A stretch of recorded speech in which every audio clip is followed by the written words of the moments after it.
নমস্কার বন্ধুরা, কেমন আছো? দেখতে পাচ্ছ কোথায় আছি? বুঝতে পারবে। দেখো, গ্রিনারি গ্রিনারি। আর একটু আইডিয়া করো আমি আছি কোথায়।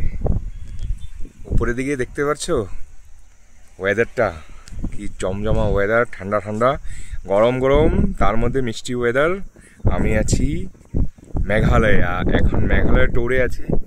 মেঘালয় ট্যুরের জায়গাটা হচ্ছে মফলাং ফরেস্ট। আজকে জুন মাসের 6 তারিখ। আমরা এই 5 তারিখে গিয়েছিলাম মৌসংগ্রাম। এই রোডটা কিন্তু শিলং থেকে আসে, এটা শিলং থেকে আসে। আমরা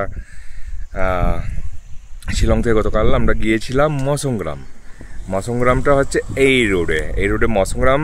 যখন আমরা গেলাম, এই এরিয়াটা হচ্ছে মফলাং ফরেস্ট হয়ে আমরা ওই হট স্প্রিং গেলাম। তারপরে পাহাড়ের ভিতর থেকে ন্যাচারাল গরম জল বের হয়।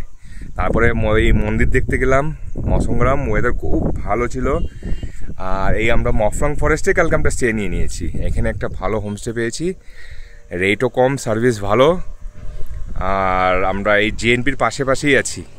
এই সামনে হচ্ছে জিএনপির পাশে আছি। তার মধ্যে এখানে একটা ড্যাম আছে। আপনি হেঁটে হেঁটে যেতে পারবেন, টুরিস্ট খুব কমই যায়, কিন্তু হেঁটে হেঁটে তাও যাওয়া যায়। এই রাস্তা ধরে ভিতরে ভিউটা গিয়ে দেখতে পারবে। আপনারা নিশ্চয়ই এখানে আসুন, কোনো অসুবিধা নেই। ওয়েদার একদম ফাটাফাটি ওয়েদার, কোনো প্রবলেম নেই। Thank you.